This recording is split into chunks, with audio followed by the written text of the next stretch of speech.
Osons prier pour être un homme à succès.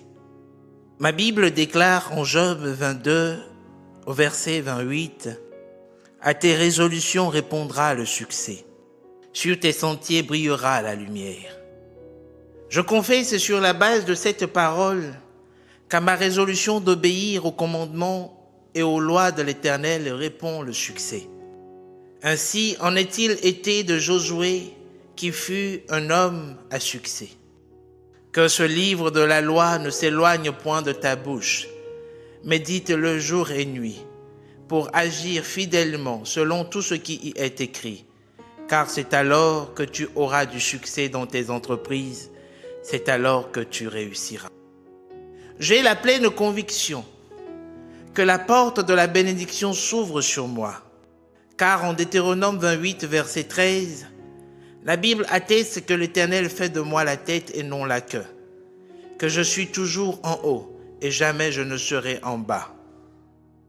Comme Josué, j'agis selon les principes et préceptes de l'Éternel, mon Père. Je proclame que malgré les ennemis de mon succès, de leur puissance destructrice, l'Éternel me donne la victoire et la supériorité sur eux.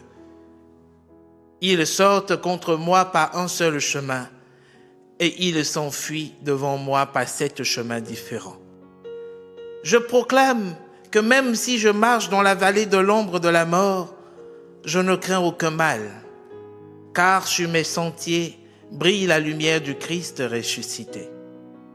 Selon qu'il est écrit au travers du Deutéronome 28, versets 1 à 14, qui symbolise les 12 portes de bénédiction, j'ai la pleine conviction, dans le règne de l'Esprit, que toutes ces portes me sont ouvertes. Maintenant, au nom puissant de Jésus-Christ de Nazareth. L'Éternel, mon Dieu, ordonne à la bénédiction d'être avec moi dans toutes mes entreprises. Il m'ouvre son bon trésor, le ciel, et envoie à mon pays la pluie en son temps. Il bénit tout le travail de ma main.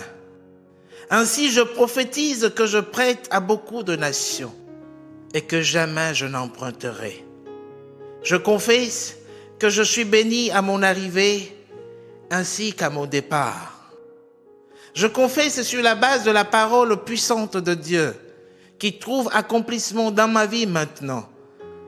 Qu'en 1 Corinthiens 2, du verset 9 à 10, il est écrit que Dieu m'aime d'un amour incommensurable et qu'il a préparé pour moi, avant la fondation du monde, des choses que l'œil n'a point vues, que l'oreille n'a point entendues, des choses qui ne sont point montées au cœur de l'homme, afin de me donner de l'avenir et de l'espérance.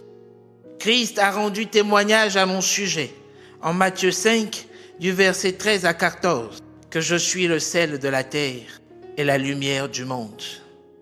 Amen.